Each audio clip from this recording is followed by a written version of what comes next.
Hello everyone, welcome back to YK Reviews. As we're wrapping up October, we're wrapping up the Hellraiser franchise with the final movie of the franchise, the reboot, Hellraiser 2022. So let's get into it here.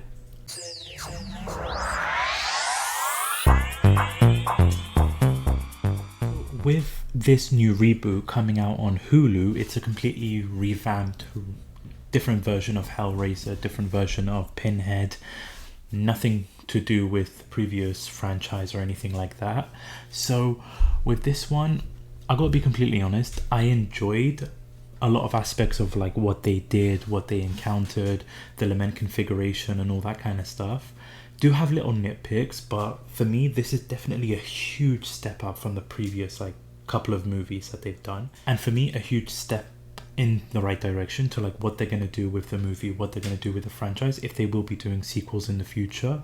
I'm very excited after watching this movie. But let's get started with the movie in itself. As it opens up, we get introduced to this character, Roland Voight, I believe his name is. So he's in this mansion, there's this party going on, you get introduced to like this character who speaks to like a female and then goes into like this room with the lament configuration right there in the middle of the room. So this Roland character is telling him to open up the box, solve the box, which he does. He starts twisting it, turning it, and then this knife sticks out of and stabs him right in the hand, where the blood starts getting like absorbed into the box, and he gets chains on him and he gets like sent straight to hell. And that is basically the opening sequences. And what I really liked as well, and I'll mention this throughout this review in terms of the lament configuration, the box, I liked how you get stabbed in the hand while you're figuring it out and the blood gets absorbed, and that's how you call for Pinhead and the Cenobites to appear.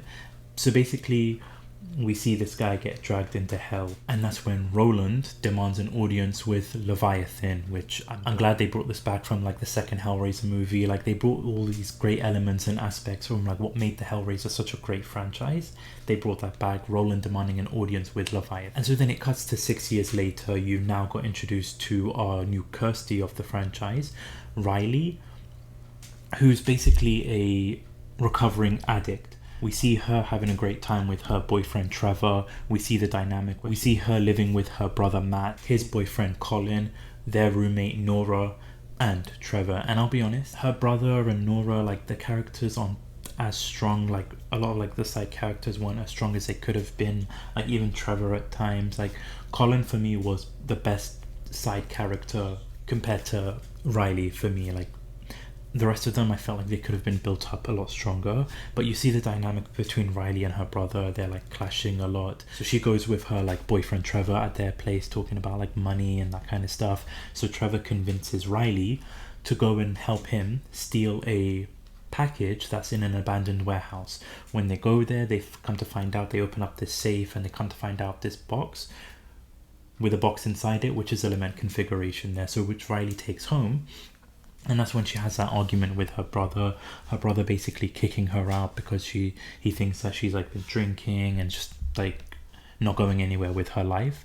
So she ends up leaving. She goes to this park where she's doing the lament configuration, solving the puzzle box, manages to avoid getting stabbed by that little knife that comes out from solving the box. And that's when you've got Pinhead and the Cenobites appearing. You get like a quick glimpse of them. You don't see them fully. So Pinhead, which is in this movie they're calling her the priest, but for me she's Pinhead. So they basically tell her that they need a sacrifice since no blood came out of her. So they are asking her for somebody to sacrifice. So she then passes out. Her brother comes along into the park, tries to wake her up. By doing so, he cuts himself with that little knife coming out of the box, and he goes to the bathroom to try and like wipe the blood off. And then you just see screaming. Riley wakes up because of the screaming, and her brother just vanishes. And what was frustrating for me in terms of this movie with like other characters too, which I'll also mention, is that you don't get to see the kill or like the torture or anything like that. It's sort of like everything is done off screen, which I found very frustrating because with Hellraiser, the goriness, the like the bloody scenes, the murder, like those kind of stuff is what makes it so great. So like everything being done off camera was very frustrating to watch. So now, because of like her brother's disappearance, she has to like figure out what's going on. She kind of senses that the box has got something to do with it, so she starts investigating. She goes with her boyfriend Trevor, who, I'll be honest, I found something odd about him, but I couldn't pinpoint it here. But with my wife, she instantly sensed something wasn't right with him and guessed that he's up to something. So she was able to pick things up very quickly with Trevor, whereas for me, I'll be honest, I was a bit slow in picking things up with him. But they go in and they investigate the lawyer of Roland because they figure that something's got to do with that. And the lawyer is the one that appears in the opening sequences where she tells this guy to go to the room where the lament configuration is. And again, what I found weird is that, like, so she's saying that she like hid the box and like all of that stuff. She tries to take the box from Riley. She ends up cutting herself in the arm, and then the Cenobites appear, and once again everything is done off screen, so you don't actually get to see what happens to her. It's like sort of all done off screen, and you don't get to see anything. You don't get to see the change. You don't get to see like the Cenobites torturing this person, which is frustrating for me. Like, I want to see these things. I want to see the chains. I want to see them getting dragged to hell, but you don't get enough of that. So after they are done visiting the lawyer, Riley figures out that Roland must be behind all of this, or that something's got to do with him. So she ends up finding his mansion, the mansion from the opening sequences. She goes to visit the mansion, and that's where she sees like notes and sketches and all that stuff. And I like the little explanation there. So you've got the lament configuration has multiple different like configurations, which I really liked. I liked how they brought a different twist to it, like the way you open it up, it comes into a different shape. So I really liked that new aspect of it. And so what the explanation is that each configuration, basically you have to sacrifice 6 people because there's 6 configurations with the blade, and by making those 6 sacrifices you get to receive a gift from Leviathan, which kind of brings back what happened in the opening sequences, Roland demanding an audience with Leviathan, basically explaining that he has made all those sacrifices there, which I'll be honest, I liked the configuration and stuff like that. I just didn't like how the box is what you need to use to sacrifice people to get an audience. I sort of prefer where you open the box and then Pinhead appears and takes you to hell, getting these worldly pleasures basically. So I've got mixed feelings about that, but once again I liked the configurations and all that aspect of it. So while Riley is figuring this out, the rest of the crew arrive. You've got Nora, Colin, Trevor all coming in, and that's when they split up. And you've got Colin and Riley. Riley's explaining that this is what she thinks happens to her brother.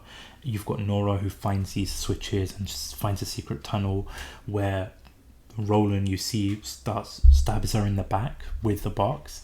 And that's what I'm saying, is that like her character wasn't just strong enough to like sort of care what happens to her, in my personal opinion.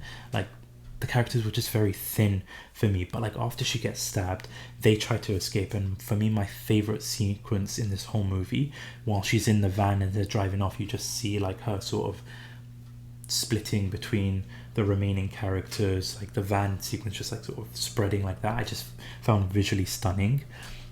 She finally comes face to face with Pinhead, and for me, I liked Pinhead with her appearance. She looked fantastic, but the problem for me is that the voice was great, the appearance was great, but she wasn't as intimidating as like Doug Bradley's Pinhead. She wasn't as strong as she could have been. Like, her presence wasn't, for me, fearful enough. With Doug Bradley's character, like, he appears on screen and like you instill the fear in the victims and that kind of stuff. But for her, because she didn't do enough for me throughout the movie, or even in like the ending sequences too, like she didn't do enough for me to warrant like that fear that Pinhead brings, which hopefully they do more in the upcoming movies if they are going to do that. But for me, like, nothing, like, she's not the worst Pinhead by all means, but I just wish she had more of like a fearful presence, if that makes sense. And so Nora basically gets killed off by Pinhead, and the van